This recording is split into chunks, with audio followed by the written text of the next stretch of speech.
Je vais d'abord lire avec vous dans Matthieu chapitre 17. On va rejoindre un peu les enfants des écoles du dimanche qui actuellement méditent un peu sur la transfiguration. On va les rejoindre. Matthieu chapitre 17, verset 1er. En chemin avec Jésus. C'est un chemin inattendu pour aujourd'hui. Vous allez voir l'histoire, vous la connaissez certainement. 6 jours après, Jésus prit avec lui Pierre, Jacques et Jean, son frère. Vous avez trouvé? Matthieu, hein? Oui. Et il les conduisit à l'écart sur une haute montagne. Il fut transfiguré devant eux. Son visage resplendit comme le soleil, et ses vêtements devinrent blancs comme la lumière. Et voici, Moïse et Élie leur apparurent, s'entretenant avec lui. Pierre, prenant la parole, dit à Jésus, « Seigneur, il est bon que nous soyons ici. Si tu le veux, je dresserai ici 3 tentes, 3 cabanes, une pour toi, une pour Moïse et une pour Élie. » Comme il parlait encore, une nuée lumineuse les couvrit.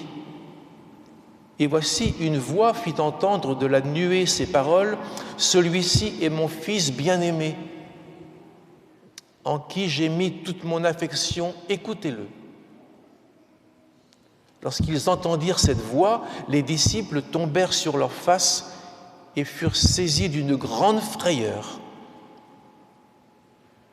Mais Jésus, s'approchant, les toucha et dit, « Levez-vous, n'ayez pas peur. » Ils levèrent les yeux et ne virent que Jésus seul. Amen. Jésus en chemin. Aujourd'hui, on se met en chemin, on va cheminer avec des petits enseignements.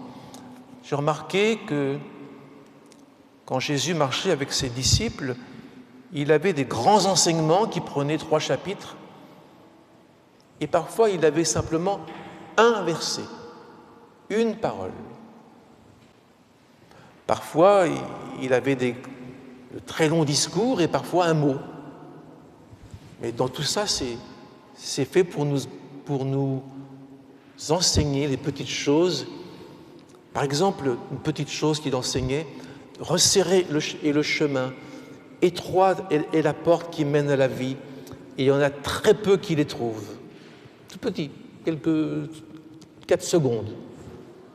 Mais c'est important.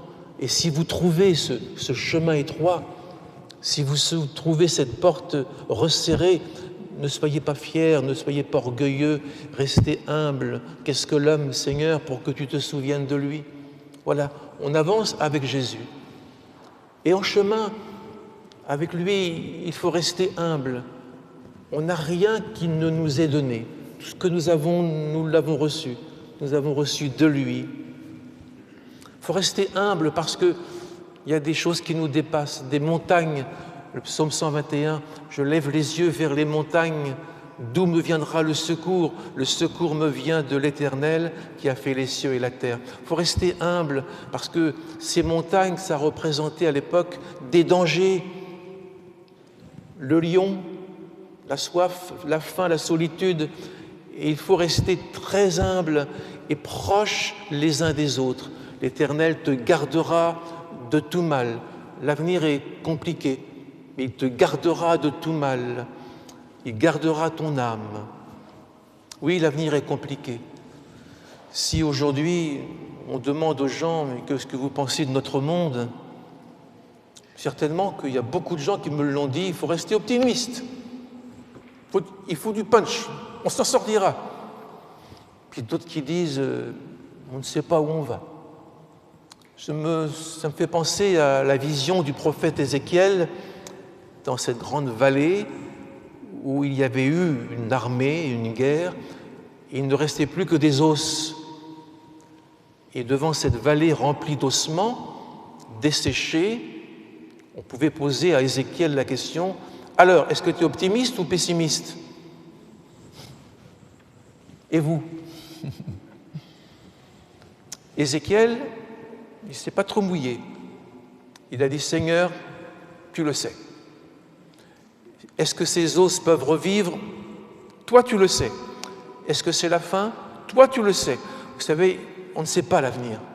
On ne sait pas comment les choses vont tourner dans le monde. On voit partout, depuis quelques années, comme un effondrement de la civilisation.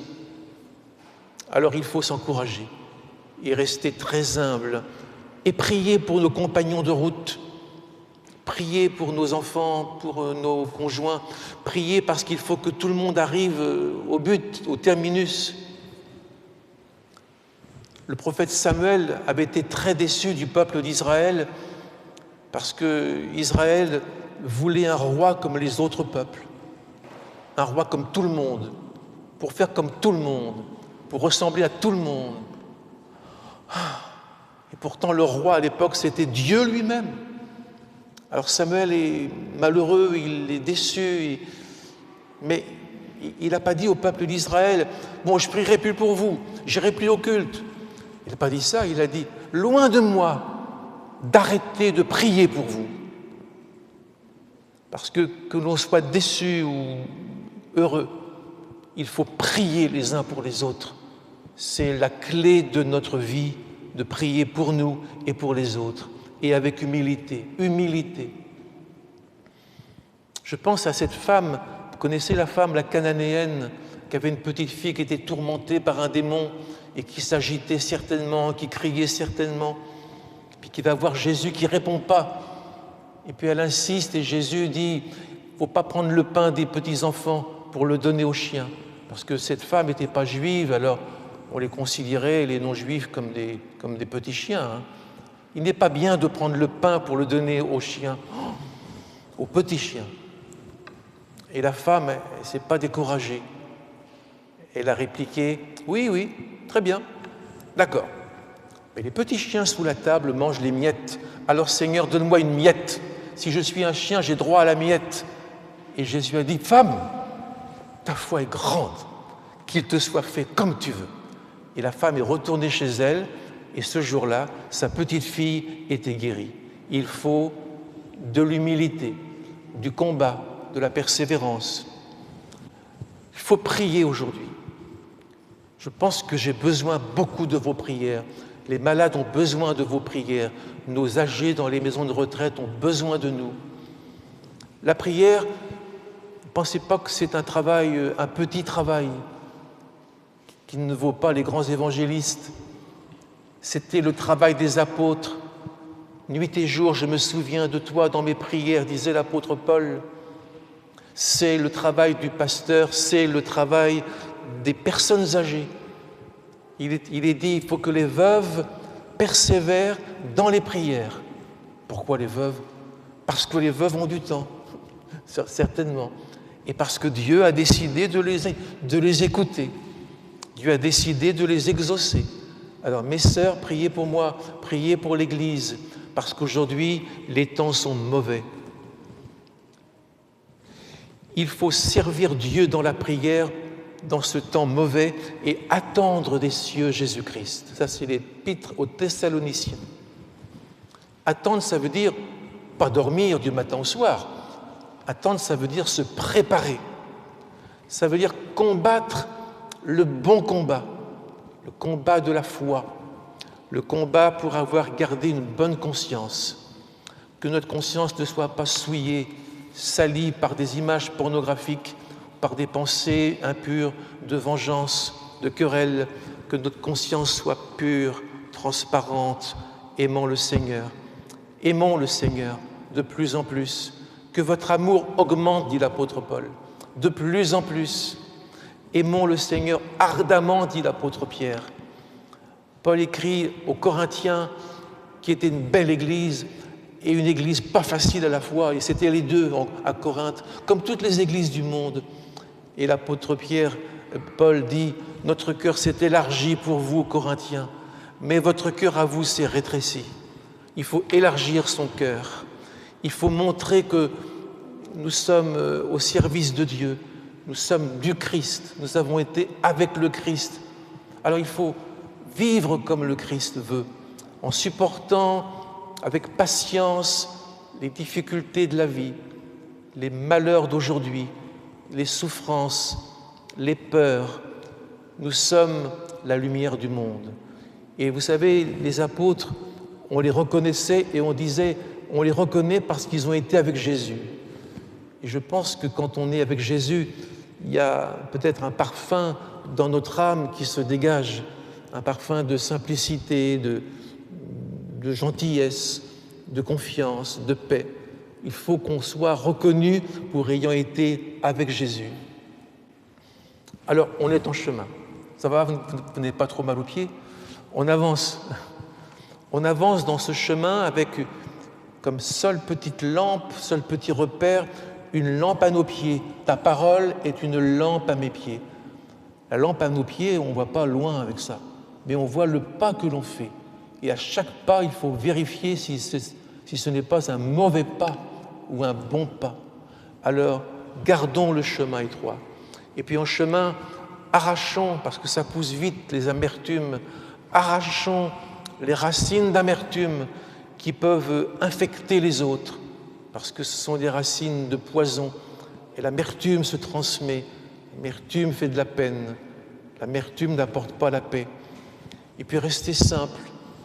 Les apôtres disaient, nous n'avons pas ici-bas de cité permanente, on n'a pas une maison permanente, on n'a pas une voiture permanente, on n'a pas une santé permanente, mais nous cherchons, dit l'apôtre, la cité, la ville qui est à venir. Comme Abraham, quand il est arrivé en terre promise, il a posé ses valises, il a embrassé son fils, et puis il a dit maintenant, on va attendre l'autre cité, la cité de là-haut. Décidément, il est infatigable, cet Abraham. Nous n'avons pas de cité permanente. Je crois que quand on est jeune, on oublie qu'on est mortel. J'ai assisté à la mort de jeunes, j'ai vu à quel point c'est difficile. Alors, nous attendons la cité d'en haut. Et nous voulons, sur la terre, nous voulons nous contenter de ce que nous avons, sans chercher à avoir plus, en sachant qu'il nous a dit, le Seigneur, « Je ne te délaisserai pas, je ne t'abandonnerai pas. Reste confiant, je suis avec toi tous les jours. » Alors, je lève les yeux en chemin, vers les montagnes. Je lève les yeux pour regarder plus haut. Eh bien, voyez-vous, ce matin, nous avons lu un chemin. Le Christ est parti sur une montagne avec ses apôtres, Pierre, Jacques et Jean. 3 seulement. Il ne faut pas trop s'encombrer parfois.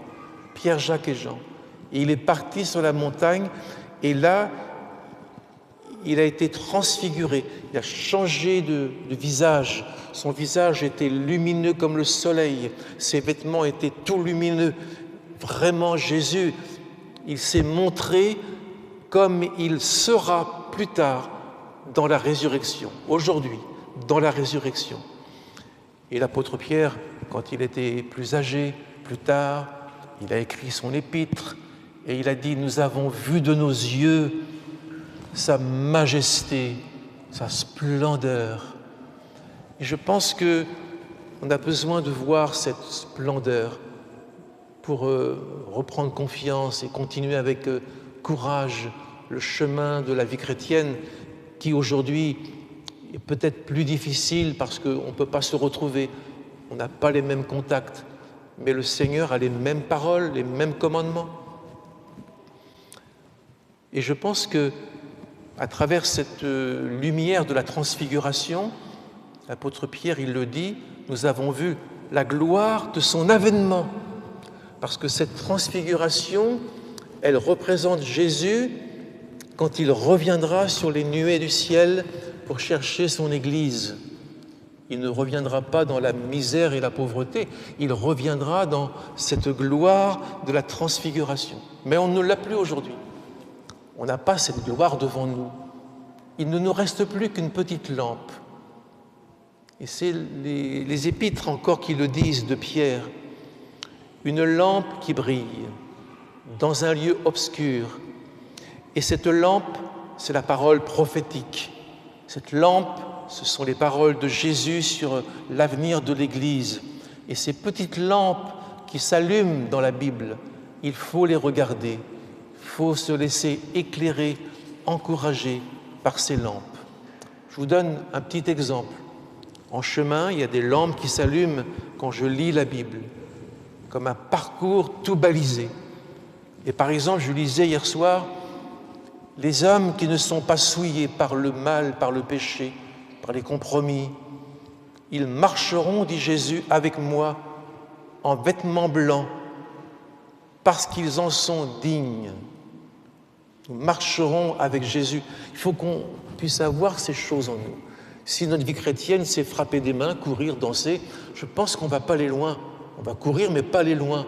Il faut avoir devant nous cette parole, ils marcheront avec moi en vêtements blancs. Et Jésus ajoute, et je confesserai son nom devant mon Père et devant ses anges. Confesser les noms, ça veut dire je le défendrai, ce serviteur de Dieu, ce chrétien, cet enfant de Dieu. Je le défendrai, je le féliciterai devant les anges, je parlerai de lui devant les anges. Je ne sais pas si on sera fiers, je ne sais pas quel sentiment nous aurons en nous. Je confesserai son nom, je parlerai de lui devant les anges, je dirai, voyez-vous, cet homme, il a été fidèle dans les mauvais jours, il n'a jamais renié ma parole, il a toujours travaillé à mon service, il était doux et humble de cœur. Enfin, on recevra les louanges inattendues de la part du Père. Je le confesserai devant les anges et devant tous ceux qui seront dans le ciel. Ça, c'est le bout du parcours. Je vous ai parlé du chemin. Ça, c'est la fin du chemin. Quand nous serons avec lui et que nous serons la louange de Jésus devant les anges et devant son Père. Alors, suivons-le. On est en chemin toujours? Ou est-ce que vous avez décroché en route? Écoutez-le. En arrivant à la transfiguration, le Père s'est révélé dans une nuée, une sorte de nuage qui cachait sa gloire, et une voix est sortie du nuage. Voici mon Fils bien-aimé, écoutez-le. Je pense que le résumé de toute la Bible,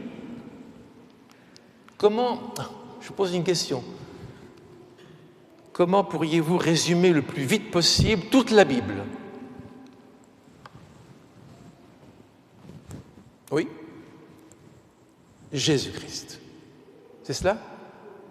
C'est le résumé de toute la Bible. Mais ce ne serait pas suffisant parce que Jésus-Christ, il y en a beaucoup qui savent qu'il existait, mais écoutez-le. Jésus-Christ, écoutez-le. Donc il ne faut pas seulement la rencontre avec le Christ en disant, voilà, je l'ai rencontré quand j'étais jeune, j'ai été baptisé, j'ai levé la main quand on m'a parlé de l'Évangile. Écoutez-le, ça veut dire rester avec lui. Continuez le chemin, insistez, restez l'oreille bien ouverte sur le Seigneur. Pas la rencontre d'une heure, pas la rencontre d'une journée. Il faut avoir été baptisé, suivre, et chaque jour, j'écoute sa parole. Voici mon Fils bien-aimé, écoutez-le. Écoutez-le parce que le Père lui a remis toutes choses. Le Père lui a remis notre résurrection, nos 1000 secours de la vie. Le Père lui a remis le mystère et la beauté de notre nouveau corps, le corps de gloire, qui sera d'une beauté, d'une jeunesse et d'une force extraordinaire, une création nouvelle. Le Créateur qui a fait des étoiles qui sont à 15 milliards de kilomètres, avec une force et une beauté extraordinaire. Je vous dis, il a préparé pour nous quelque chose qu'on ne connaît pas. Ce n'est pas monté dans notre intelligence. On ne peut pas y penser, on ne peut pas savoir ce que c'est. Il a préparé pour nous un corps de gloire et une place préparée à ses côtés. Amen. Vous montez toujours avec moi? C'est dur le chemin. On s'encourage, on se tire un peu par la main, on se pousse un peu, et on arrive à Jésus transfiguré. Son visage était comme le soleil. Mais je me suis dit, mais toute la région a dû être illuminée. Les gens ont dû se dire, tiens, le soleil qui se lève déjà. Il n'est que 8 heures du matin et le soleil est tout fort. Le soleil qui a éclairé toute la place de la transfiguration et les disciples, et Élie et Moïse. Son visage rayonnait. Oh là, on devait dire, oh, moi qui ne suis pas lavé ce matin, ça va se voir. Avec ce soleil qui éclaire, là, on va voir tous mes défauts, que je ne me suis pas lavé les dents ce matin, que je me suis mal rasé, je ne sais pas. Le soleil qui illumine la montagne de la transfiguration, et peut-être que beaucoup auraient dit oh, « Cachez-moi de cette lumière qui montre tous mes défauts. Cachez-moi de cette lumière qui me montre que je ne suis pas comme je devrais être. » L'apôtre Jean, Jésus a dit « Quiconque fait le mal, exactement, c'est quiconque persévère dans le mal, continue dans le mal, pratique le mal, il finit par haïr la lumière parce qu'il est repris dans sa conscience, parce qu'il se voit tel qu'il est, et il finit par haïr la lumière, et là il est obligé de l'accepter ou de renoncer au mal, ou alors il décide de pratiquer le mal. Voilà. Quand on est devant la lumière du Christ, on est appelé, repris, mais on est appelé pour aller vers le meilleur. Alors voici le chemin de lumière avec Jésus. Continuez, ne vous découragez pas, ne vous laissez pas abattre par l'avenir qu'on ne connaît pas, c'est le présent qu'on vit. Chaque jour est une journée qui vaut une vie.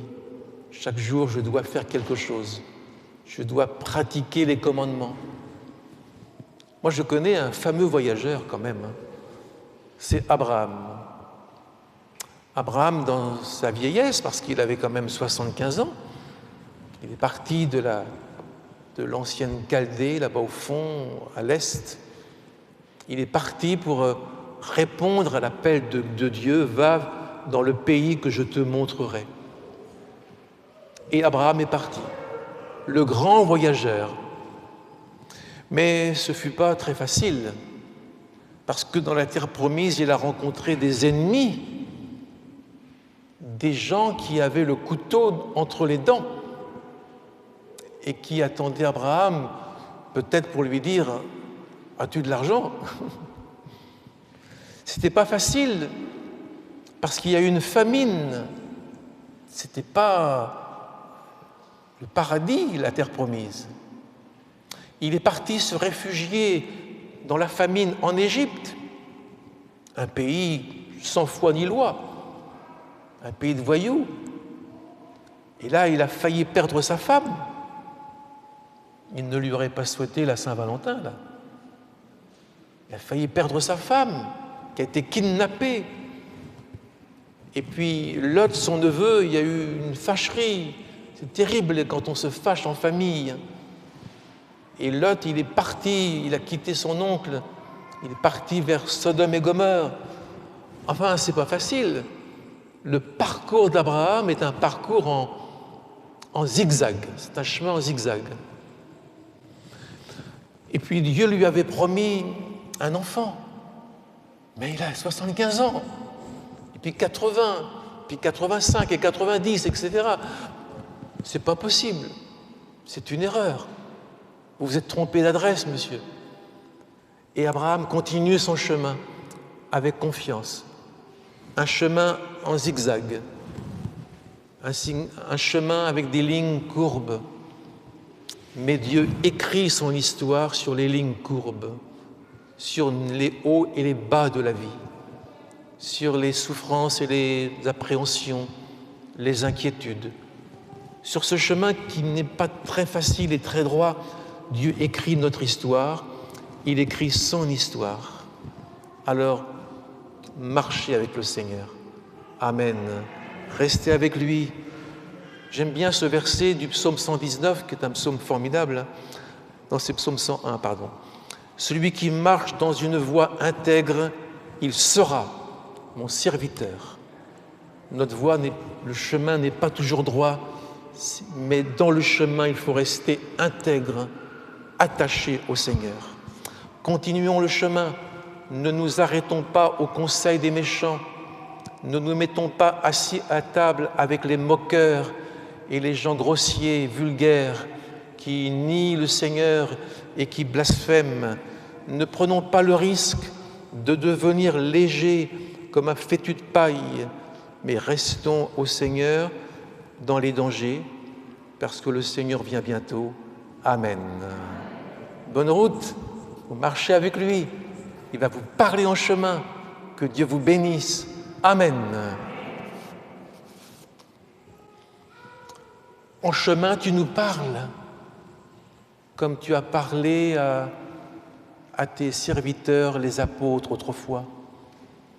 En chemin, tu nous montres ce que tu es, comme tu leur as montré la gloire de demain dans la transfiguration. En chemin, tu nous mets à l'école.